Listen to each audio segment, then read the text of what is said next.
what most poker players get wrong. They're focused on very short-term results. Like, I will enter the main tournament, I will get lucky, and I will be the hero of the century, is the common mindset. But the serious poker career has nothing to do with that. What if your poker career really mattered to you? What would you do? You would go running tomorrow and try to build a habit of regular sports, right? Because if you have the habit of practicing sports regularly, you will get stronger, and that is incredibly helpful in the online poker world, which is a form of long-term sport if taken professionally.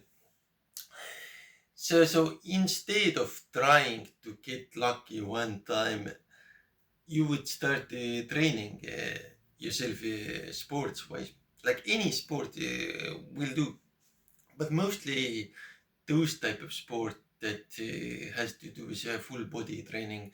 Because in poker we use our brain, we use our fingers, right?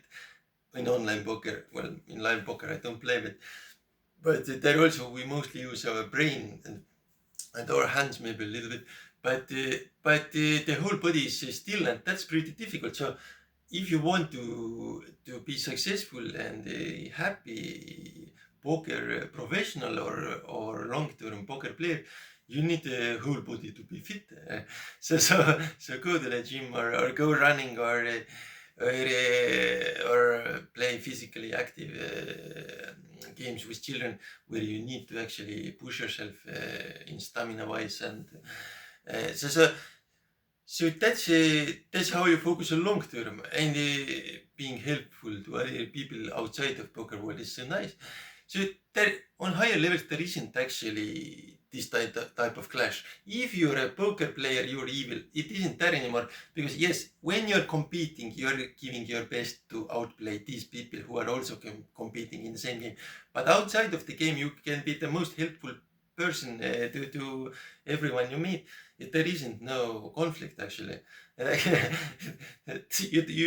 you play online poker, you're probably not going to meet these people ever in your life.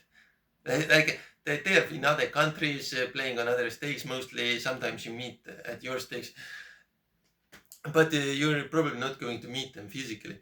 So yes, against them you play your best. You're as competitive as you possibly can, but outside of the game, you should be like the helpful person. so that's my question. Like, is your poker ambition or poker goal sustainable?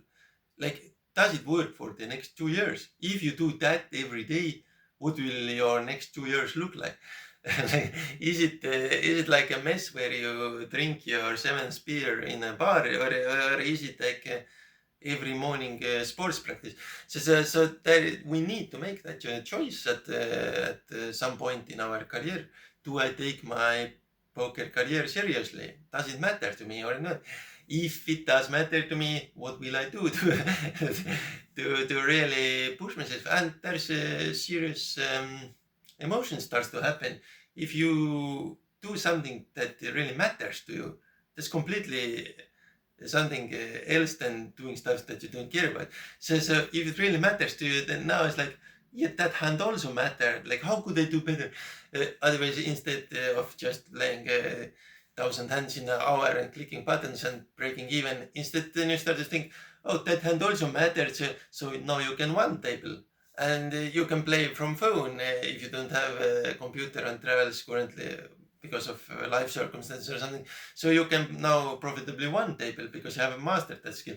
So instead of having to rely on rake back and 1,000 hands in 1 hour, you can now you have more now in your arsenal. You can read people according to your history. In-game history is now relevant.